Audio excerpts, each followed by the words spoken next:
Hello friends! Do you like Pokemon? Do you like the color pink? Because today I'm making some Pokemon that are pink. I'm making these little pink Riolu plushies.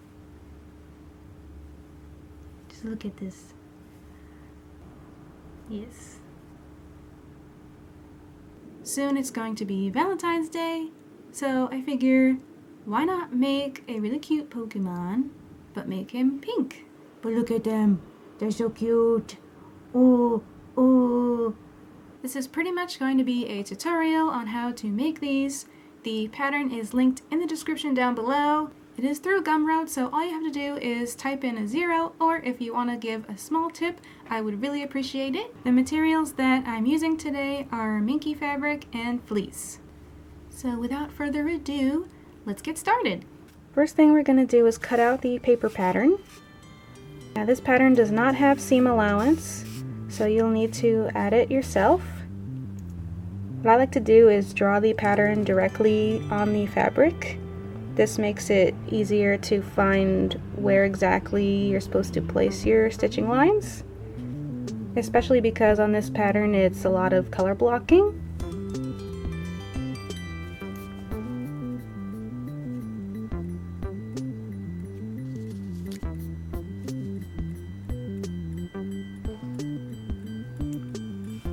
And when you add your seam allowance, it can be 1/4 of an inch all the way down to 1/8 of an inch.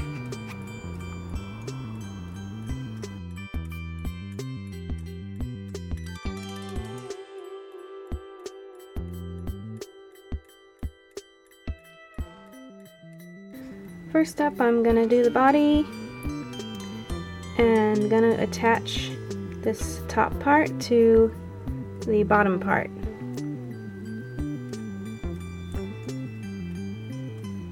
Now you can also, on your paper pattern, attach these two pieces and then applique it instead of color blocking.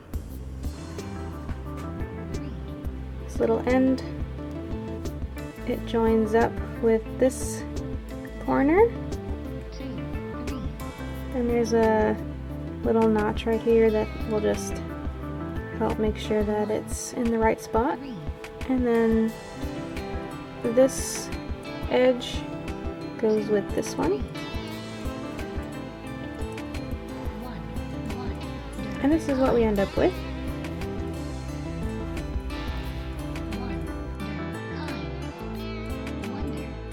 After you attach the top color, you're going to sew these two darts together. And you're going to sew this one and also this one. So we ended up with this.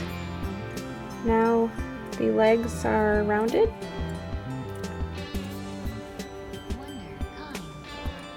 So once the darts are sewn on both body pieces, we're gonna line them up together.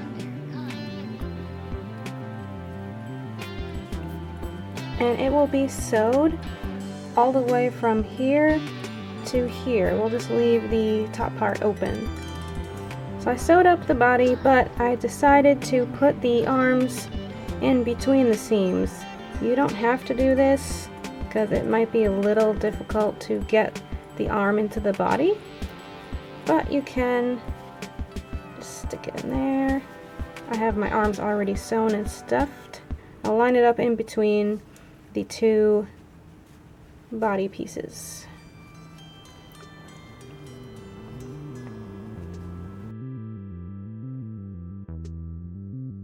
And then do the same for the other arm, which this is where it gets a little tricky because there's just too much going on. I think I'll sew this side first. And I'm gonna sew this side. Oh, that was a bit tricky. Okay.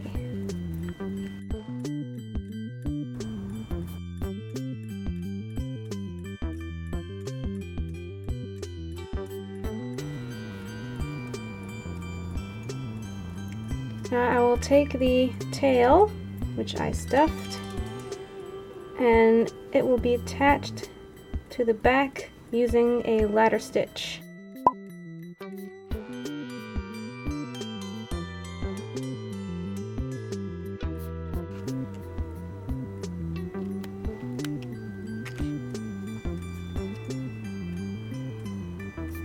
Now you're going to be doing the same thing with both legs. Attach them using a ladder stitch. You also have pieces like the tail, and this is an arm, and legs and ears, and the little, and this little thing that hangs off the head. The way that I usually put those together is I will draw the pattern on one piece, then I will cut out a piece of fabric and you sew all the way around, leaving this edge open, and then you would cut the excess off. This is the leg. I've sewed it, and I'm going to cut the extra.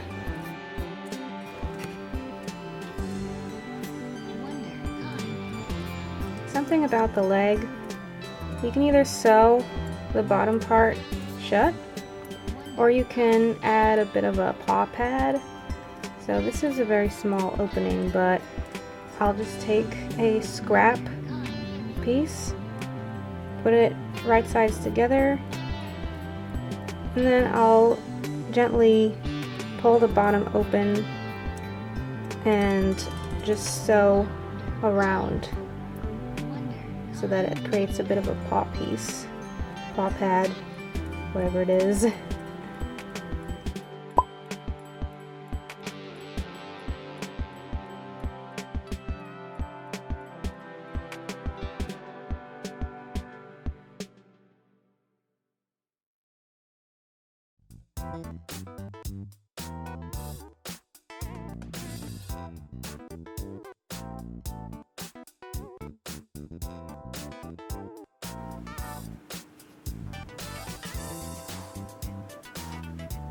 Now for the head, I'm going to be doing the same thing as the body. I'm going to be lining up the color separations and sewing it together. We have this very bottom point. That is going to line up with the bottom right here. Sort of like the bottom of the snout.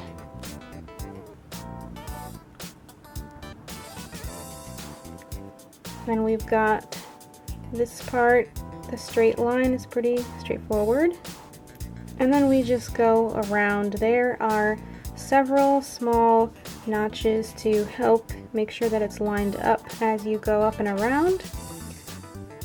But you can also start matching up the top here and sort of meet in the middle.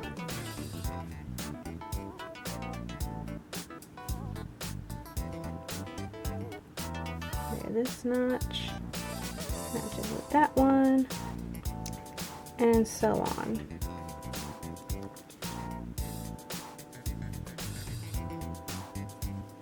So it'll most likely be easier to just sew this by hand, or like the body, you can also applique it. And this is the result.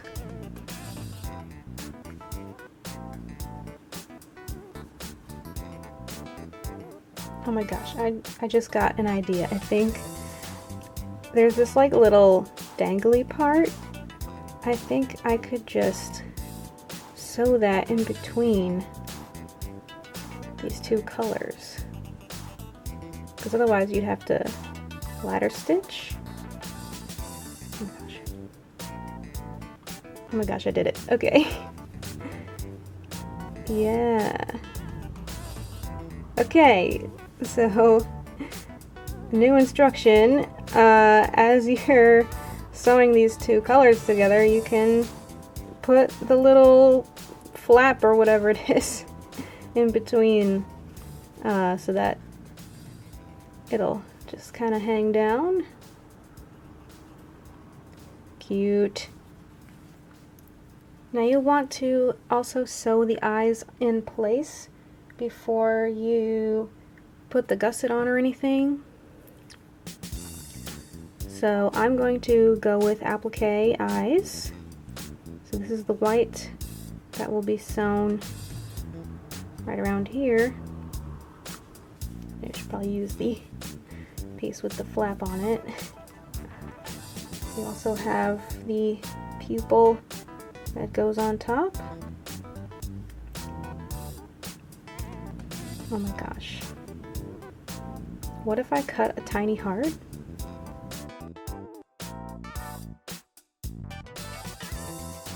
Tiny heart! I give you my heart.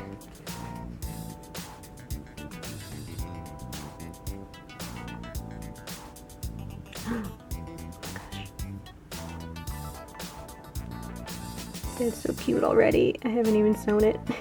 What I normally do first is I will sew the pupil down to the eye.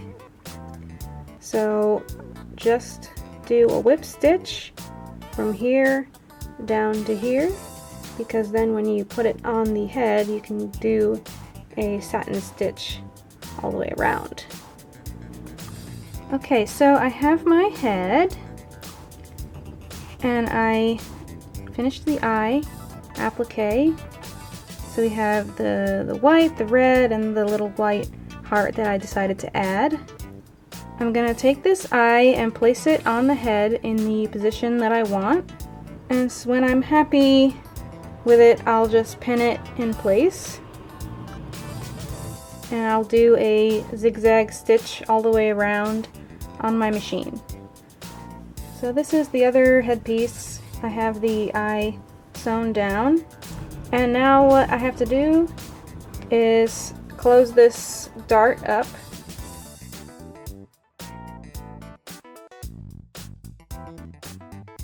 I have my dart sewn up and I can start adding the head gusset. So I have my gusset here. I have the dark red part attached. And this dark red part is going to line up with the dark red of this snout. So you pretty much want these lines to match up with these lines. So I'm gonna go ahead and align them. I'll pin it in place just to make sure that it's not gonna move.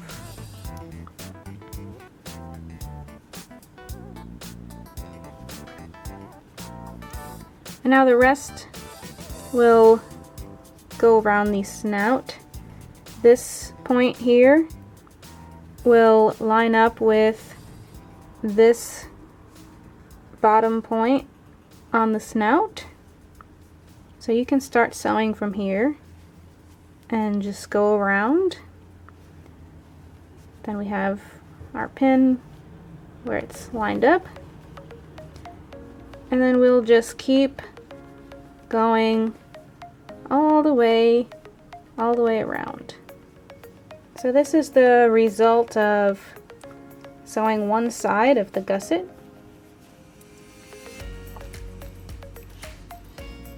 And I have to be a bit honest here. This pattern was made a few years ago, and now that I'm remaking it now, and I kind of am wondering, why did I make this gusset so very long?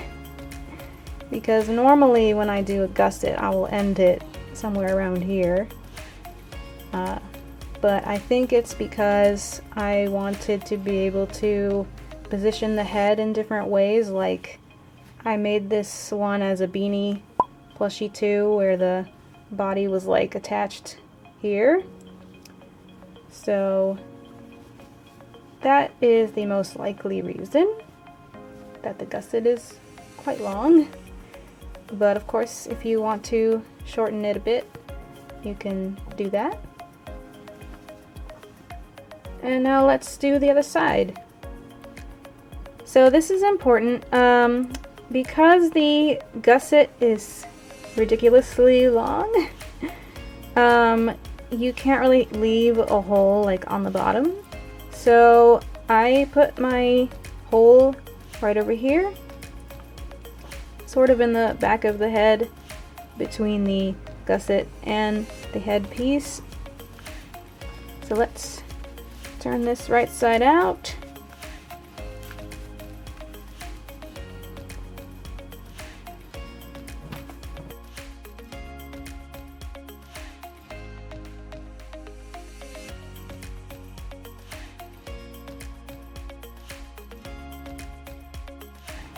Okay, it's stuffed.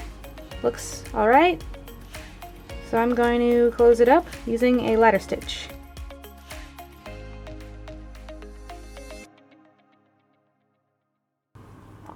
Now we can take the ears. These are actually the ears and not the dreadlock parts. I guess that's what these things are called. So I stuffed the ears already. I had sewn them right sides together, turned it right side out. And I'll have to figure out where on the head I think that they'll look the best.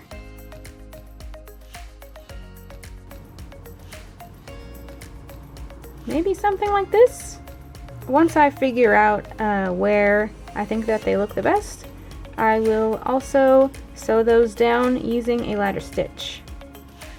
So if you want to add toes to the leg, you can thread sculpt it, and I'm going to do that before I attach the leg to the body because it's just a little bit easier to hold everything. So pretty much going to anchor the thread on the bottom here on one side.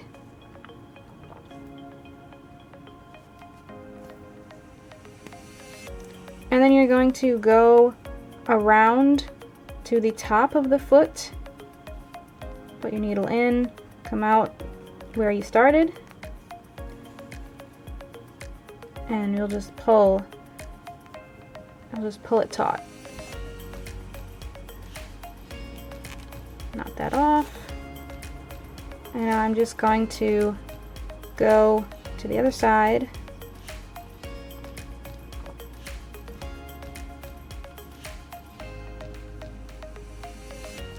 Pull that taut.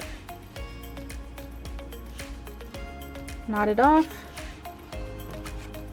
And then we have little toesies.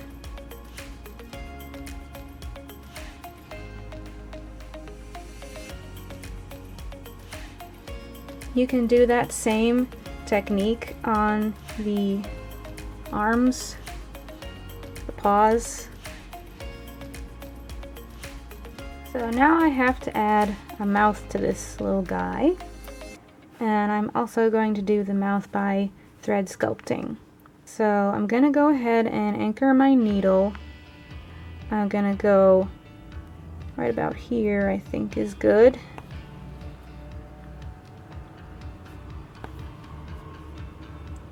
And then I'll just do right, not too far out.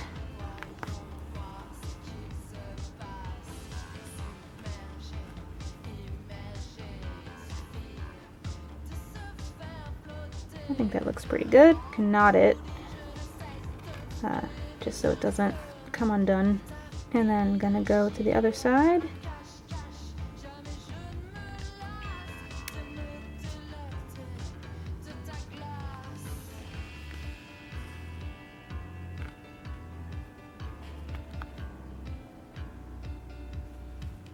Knot it again.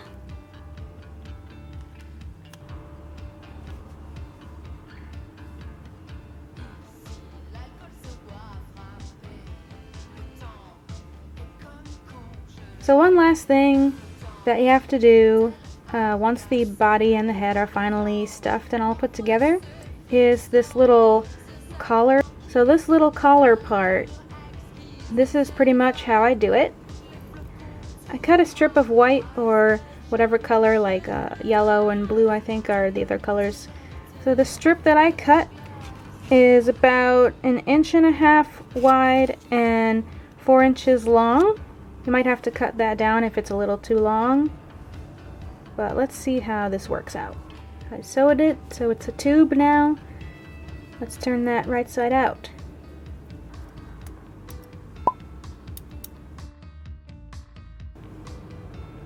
As for stuffing, I'll put a very small amount.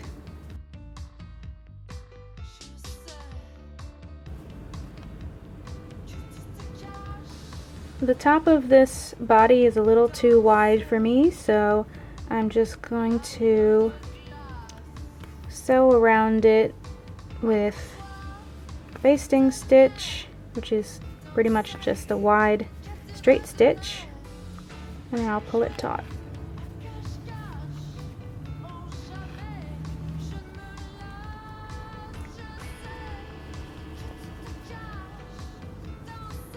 Now that I have the collar made, I'm going to attach it to the body first with a ladder stitch.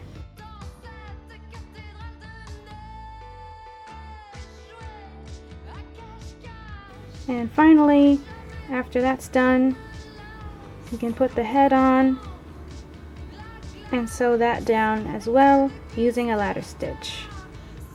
Now this guy I have to fix, so I didn't put the ears on or anything yet.